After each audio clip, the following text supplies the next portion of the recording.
Hello, my name is Jacie Slocum. I'm a registered dietitian with Aramark Healthcare Plus at Baylor Scott White All Saints Medical Center here in Fort Worth. Today, we're going to be talking about nutrition, fuel for your training to prepare you for the Cowtown Marathon. Our objectives today will be to recognize common nutrition concerns that can lead to fatigue during your race. We'll determine proper fluid needs to maintain adequate hydration, identify examples of simple carbohydrates to fuel you the morning of your big race. We'll determine your post-run nutritional needs to aid in recovery, and we'll identify key tools to carry you with you for success during the run. Nutrition plays a crucial role. It really does help to fuel your body in general. And so some things we need to keep in mind is that dehydration, inadequate calories, glycogen depletion, hyponatremia, and gastrointestinal distress can really take a toll on your performance and lead you to feeling fatigued and not your best on the day of the race. So we're going to discuss these a little bit more in detail. Dehydration in general has an adverse effect on our exercise performance. It can play a role in reducing your blood volume. It decreases our skin blood flow. It decreases your sweat rate, decreases your heat dissipation, and increase your core temperature and increase the rate of glycogen use. And so with just a 2% or more body weight loss in our water, that was enough to really decrease our aerobic performance, especially in our warm, hot conditions, depending on what the weather is going to look like on race day in February. It shouldn't be too bad, however, you never know here in Texas. And then it also can decrease our mental or cognitive performance depending on how much we've lost. So some things to be mindful of are early signs of dehydration. And so if you're feeling thirsty, if you have flushed skin, premature fatigue, you notice that your body temperature is heating up a little bit. You might notice you're breathing faster or your pulse rate is changing. Or in general, just not feeling your absolute best. These are some early signs of dehydration. If the dehydration prolongs and gets worse, then you might experience dizziness, increased weakness, and labored breathing during your exercise.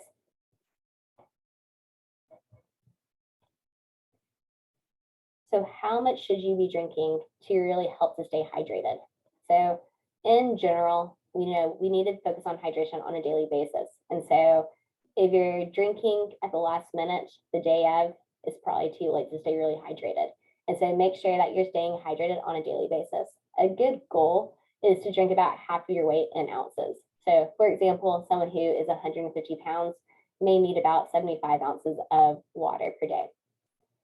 On the day of your race, drink about 16 to 20 ounces within 2 hours of starting your race, and about 7 to 10 ounces within 20 minutes of your race. During the race, it's really important to continue to stay hydrated and continue to drink. And so while you are running, try to get about 6 to 8 ounces every 15 to 20 minutes.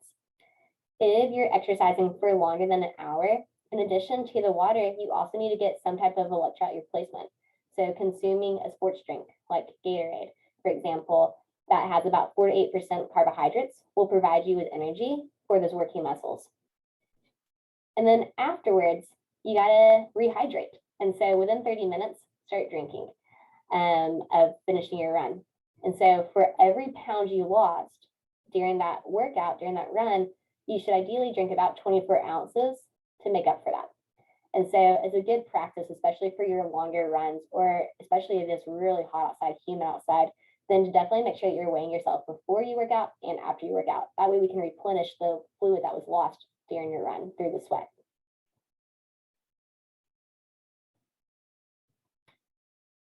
On the other side of that, we need to be cautious not to overhydrate. And so hyponatremia can also be known as low sodium levels in our blood. Is also known as water intoxication. And so hyponatremia can occur when our sodium levels in our blood drops too low. Sodium is a mineral that is required for your body to maintain your blood pressure and ensures your nerves, muscles, and tissues in the body can function properly. And so it's really important that we have a good balance of our sodium levels. If our sodium level becomes too high or becomes too low, that's where we have issues. Sodium is lost at about an average of 1 gram per liter of sweat. So for my people who are drenched in sweat after any type of workout, then this is especially something to consider for yourselves. And so if you, once we really start to sweat, which is normal, we want to occur when we're working out, we do need to be aware of how much are we really losing. And so just something to consider there. If you are going for a further distance, longer distance, your half marathon, your full marathon, your ultra marathon, then, and if you do sweat pretty heavily, then it might be important for you to have some type of salt tablets, or even having your electrolyte replacements there in that case too. Other micronutrients to consider for our athletes in general is our calcium, zinc, magnesium, your vitamin D, B vitamins, vitamin C, vitamin E, beta carotene, and selenium. And so really just making sure we're getting a good balance overall. And if you're incorporating some of these electrolyte replenishments, these sports drinks, you're going to get a good little dose of these nutrients in those items. So symptoms of hyponatremia, things to be mindful of, especially when we are working out: fatigue, loss of appetite, muscle weakness, cramps or spasms. You may experience nausea or vomiting. You could have some confusion, irritability, or restlessness. And then more severe chronic cases, of course, is going to be like brain herniation, and it can even result in death.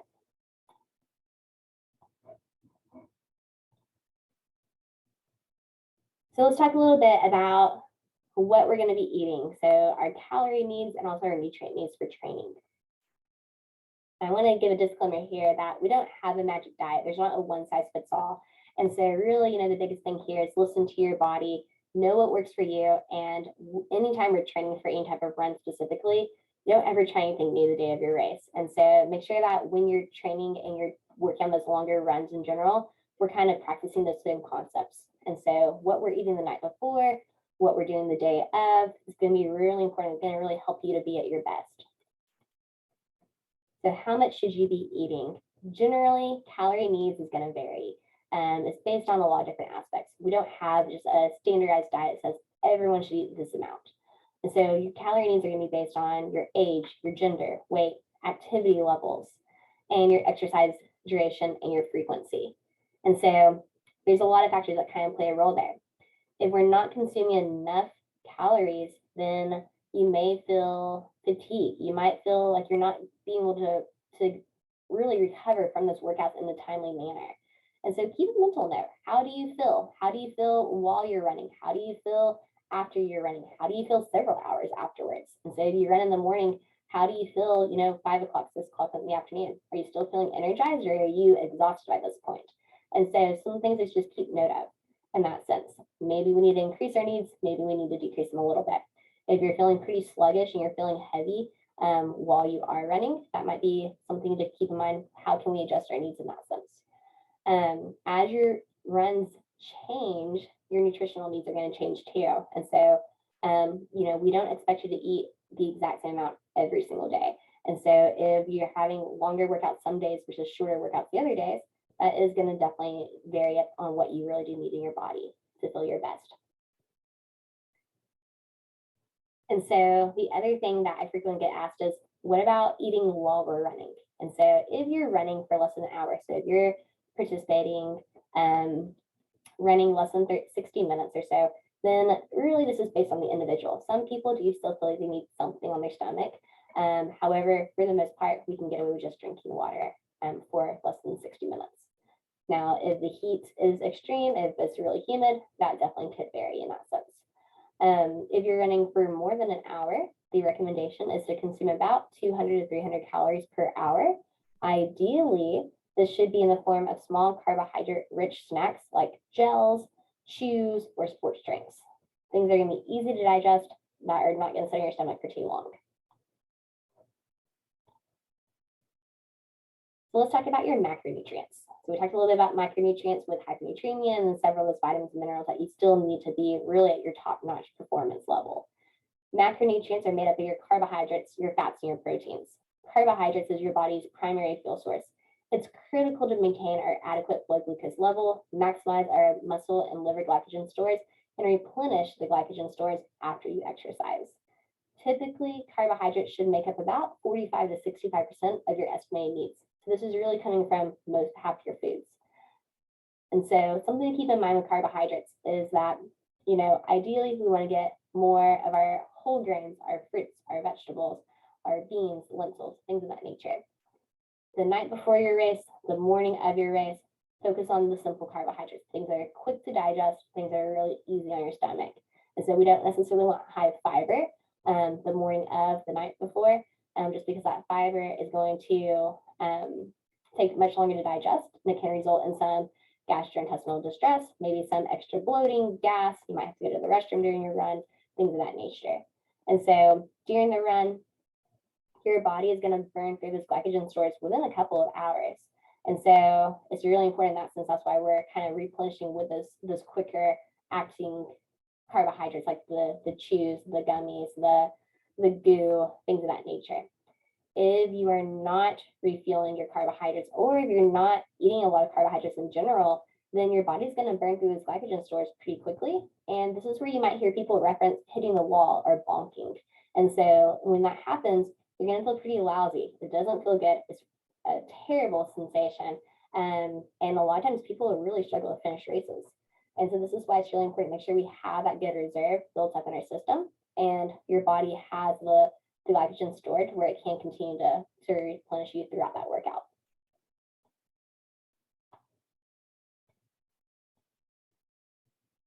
Protein is our body's building block. Protein is meant to build, replace, and replenish every cell in your body. In the sense of running, it isn't necessarily a significant fuel contributor, so it's not going to give you that extra push to energize you during the run. However, while we are running, especially for those longer runs, we are still experiencing muscle breakdown. And so getting a little bit of protein is going to be important in that sense. Ideally, protein should make about 15 to 25% of your estimated needs. And really with protein, we want to spread it out. So we don't want to get it all in one setting. We want to get a good amount at breakfast, lunch, dinner. If you're having a snack, getting protein at your snacks as well. Maybe having a handful of nuts with some fruit, or having cheese and crackers, something of that nature. During your run, protein does not necessarily need to be a huge piece of it, mainly because protein is going to sit in your stomach a lot longer than carbohydrates will. And so anything that sits in your stomach longer, especially when you're running, is not always the best thing for us. And so if we're getting too much protein, it could make you feel full, can make you feel uncomfortable. And so if you are going to have some type of protein, it needs to be a very minimal amount, less than 15 grams.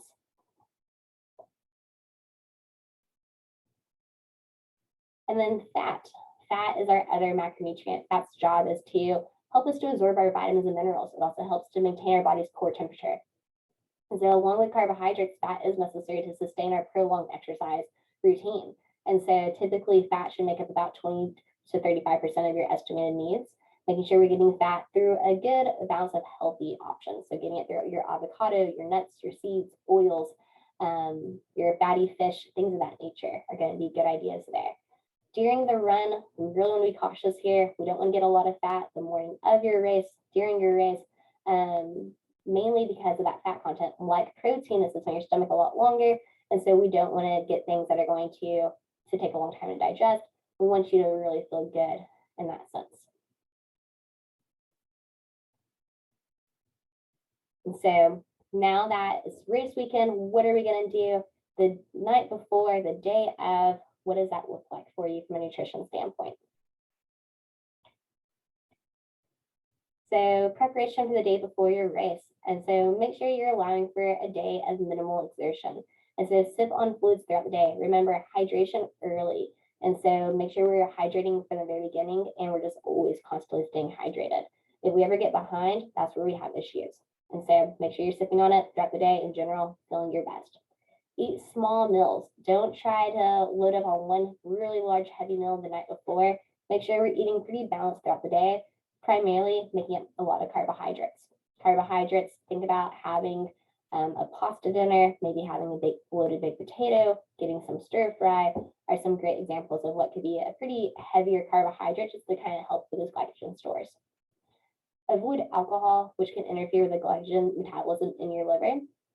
And also be very mindful of limiting your gas-producing foods to prevent pre-race gastrointestinal disturbances. So cruciferous vegetables are like your broccoli, kale, cabbage, more like your dark green collard greens, Brussels sprouts, asparagus, things of that nature. Prunes and beans are going to also be pretty tough to digest, and that can lead to some additional gastrointestinal distress, especially if you're running early in the morning. The morning of your race. Now, this depends on the person, also depends on how far you are going to be running.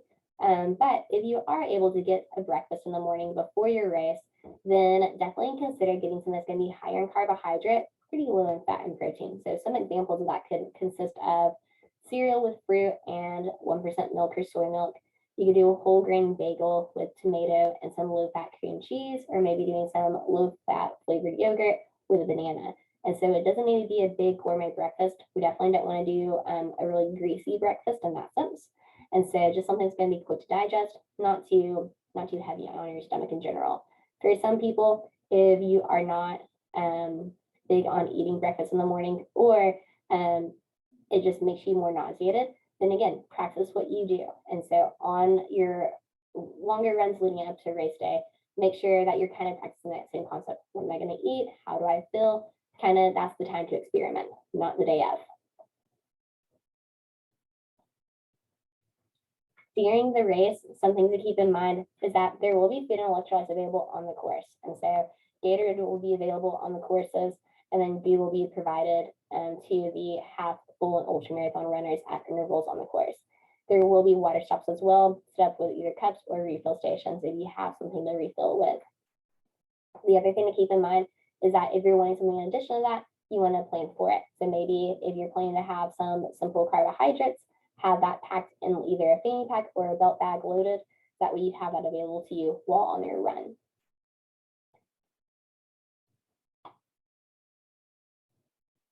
And so things that might be helpful to keep with you. And again, this really comes down to the individual person. What works best for you? What do you prefer the best? And so some people like Cliff Bars, Power Bars, gummy bears, jelly beans, fig bars, pretzels, bananas.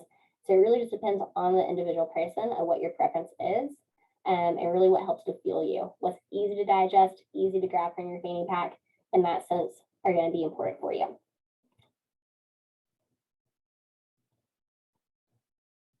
And then, just that kind of that breakdown there of how much should you be snacking on, when is it time to snack, and when is it time to focus on your water intake. And so carb fueling during your run, remember that the glycogen stores can be exhausted after 1 to 2 hours of intense activity. The ACSM guidelines call for endurance athletes to consume approximately 30 to 60 grams of carbs per hour. And so it's equal to about 120 to 240 calories per hour. Consume a food item that is high in easily digestible carbohydrates and low in the fat and protein. And so again, thinking about the things we talked about on that previous slide, granola bars, gummy bears, goo, gummy bears, things of that nature are definitely going to be the more appropriate options. And then afterwards, you finish your race, you've crossed the finish line, and so you're super excited, you're pumped, you're ready to celebrate. It's really important to make sure that you are still taking care of yourself nutritionally. And so refueling, rehydrating is crucial.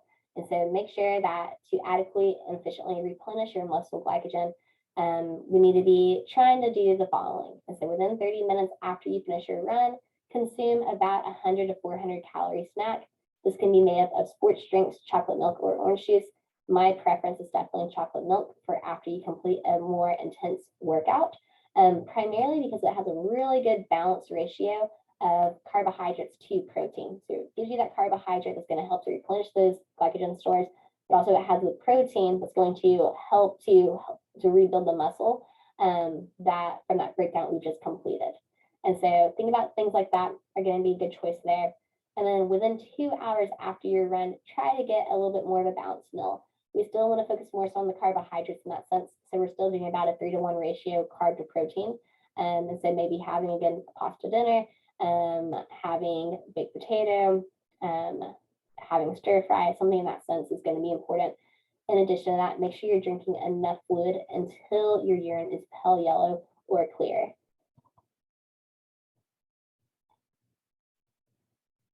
And in summary, good nutrition is crucial for peak performance. And so as you kind of learned about this presentation, if we're not having a good balanced diet and we're not getting your needs met, then that can result in a decline in our performance. We might feel dehydrated, we might feel fatigued. And so making sure you're getting enough calories, you're keeping your glycogen stores, we're staying hydrated correctly, and we're avoiding those foods that can cause gastric distress are going to be important for you.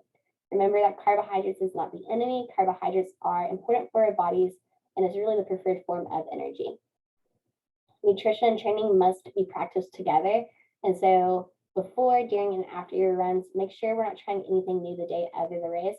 And so while you're training over these next several months, make sure that, on those longer runs, start to kind of practice. What does that look like? When am I snacking on different things during my run? How do I feel with or without different snacks? Make sure that we're drinking plenty of water ahead of time and also just taking water with us throughout. And then, as always, listen to your body. You're always going to be your best advocate, and you know what feels good and what doesn't feel good. And so these are recommendations and suggestions. However, everyone is different, and so do what's best for you. Thank you.